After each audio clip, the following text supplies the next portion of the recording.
یقیناً آپ اس نام کو پہلی بار سن رہے ہیں۔ یہ خلافت عثمانیہ کا وہ بہادر جرنیل تھا جو اکیلا تنہا عرب باغیوں اور برطانیہ اور اس کے اتحادی افواج سے 72 دن تک لڑتا رہا، اور بعد میں برطانیہ نے اس کے بہادری اور دلیری سے متاثر ہو کر ان کو صحرائی چیتا یا ٹائیگر آف دا ڈیزرٹ کا خطاب دیا تھا۔ تاریخ اسے مدینہ کا محافظ کے نام سے یاد کرتی ہے۔ وہ خلافت عثمانیہ کا ایک بہادر جرنیل تھا، لیکن جس چیز نے اس کی شخصیت اجاگر کی تھی وہ اس کا حضور پر وسلم سے تعلق اور عشق تھا۔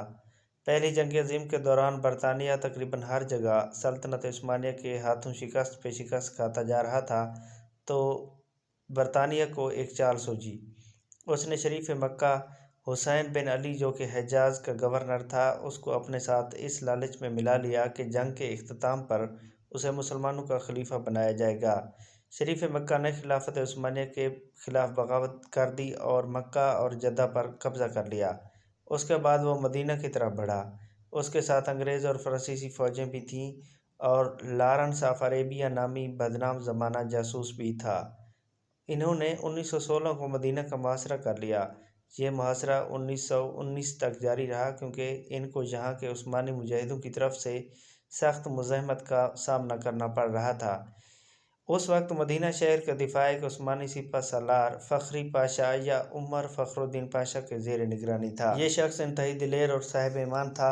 مدینہ منورہ کے باسی اس کی بہادری اور حسن انتظام پر اسے بہت پسند کرتے تھے۔ عربوں کی غداری کی وجہ سے عثمانیہ کو شدید دھچکا لگا اور برطانیہ اور اس کے اتحادی بڑی تیزی سے عثمانیہ کے علاقوں کو اپنے قبضے میں لیتے جا رہے تھے۔ عثمانیہ کے اتحادی بلغاریہ کے ہتھیار ڈالنے پر جرمنی نے بھی ہتھیار ڈالے، اور اسی وجہ سے بالآخر سلطنت عثمانیہ کو بھی برطانیہ اور اتحادی کے سامنے ہتھیار ڈالنے پڑے۔ اس وقت شریف مکہ اور ان کے بیٹے علی فیصل اور عبداللہ اس خیال میں تھے کہ اب فخر الدین پاشا بھی ہتھیار ڈال دے گا اور مدینہ اس کے ہاتھ آ جائے گا، لیکن فخر الدین پاشا نے ہتھیار نہیں ڈالے اور برابر لڑتا رہا۔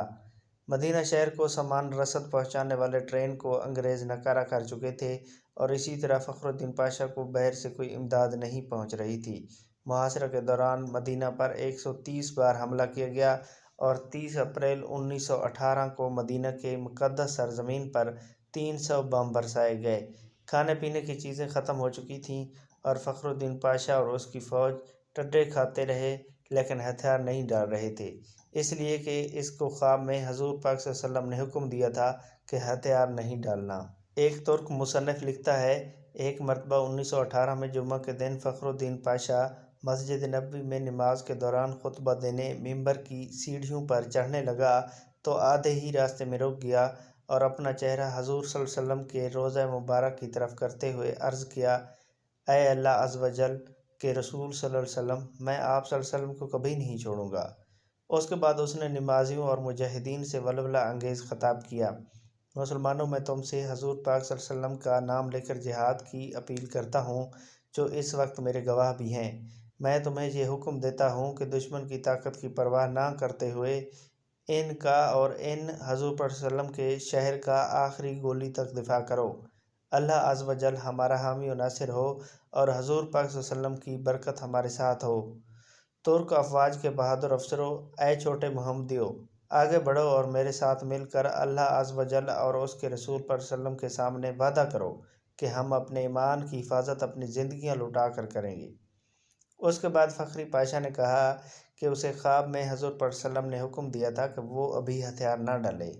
اگست 1918 میں جب اسے شریف مکہ کی طرف سے پیغام آیا کہ ہتھیار ڈال دو، تو اس نے ان الفاظ میں جواب دیا، فخری پاشا کی طرف سے، جو عثمانی افواج کا سپہ سالار اور سب سے مقدس شہر مدینہ کا محافظ اور حضور صلی اللہ علیہ وآلہ وسلم کا ادنا غلام ہے، اس اللہ عز و جل کے نام سے جو ہر جگہ موجود ہے، کیا میں اس کے سامنے ہتھیار ڈالوں جس نے اسلام کی طاقت کو توڑا، مسلمانوں کے درمیان خون ریزی کی اور امیر المومنین کی خلافت پر خطرے کا سوالیہ نشان ڈالا اور خود کو انگریز کے ماتحت کیا۔ جمعرات کی رات میں نے خواب میں دیکھا کہ میں تھکا ہوا پیدل چل رہا تھا، اس خیال میں کہ کس طرح مدینہ کا دفاع کیا جائے۔ اچانک میں نے ایک جگہ پر خود کو نامعلوم افراد کے درمیان پایا۔ جو کہ کام کر رہے تھے۔ پھر ان میں سے ایک بزرگ شخصیت کو دیکھا، وہ حضور صلی اللہ علیہ وسلم تھے۔ انہوں نے اپنا بایاں ہاتھ میری پیٹھ پر رکھا اور مجھ سے تحفظ کا احساس دلانے والے انداز میں کہا، میرے ساتھ چلو۔ میں ان کے ساتھ 3-4 قدموں تک چلا اور پھر بیدار ہو گیا۔ میں فوراً مسجد نبوی گیا اور ان کے روضے کے قریب اپنے رب کے حضور سجدے میں گر پڑا اور اللہ عز و جل کا شکر ادا کیا۔ اب میں حضور صلی اللہ علیہ وسلم کی پناہ میں ہوں جو میرے سپہ سالار اعلیٰ ہیں۔ میں مدینہ کی عمارتوں، سڑکوں اور اس کی حدود کے دفاع میں دل و جان سے مصروف ہوں۔ اب مجھے ان بیکار پیشکشوں سے تنگ نہ کرو۔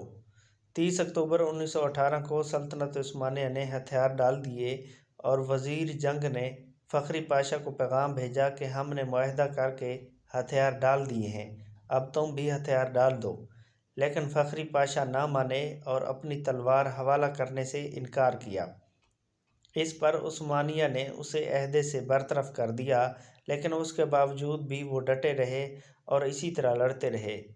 اسی طرح جنگ ختم ہونے کے باوجود یہ صحرائی چیتا، یہ عاشق رسول صلی اللہ علیہ وسلم 72 دنوں تک اکیلے عرب باغیوں اور برطانیہ اور اس کے اتحادیوں سے لڑتے رہے اور اپنے چھوٹے سے دستے سے مدینہ کی حفاظت کرتے رہے۔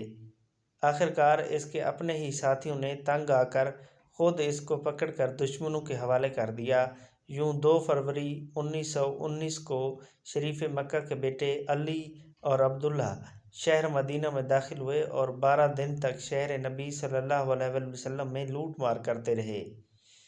4850 گھروں کو، جن کو فخر الدین پاشا نے تالے لگوائے تھے، انہیں توڑ کر لوٹ لیے گئے۔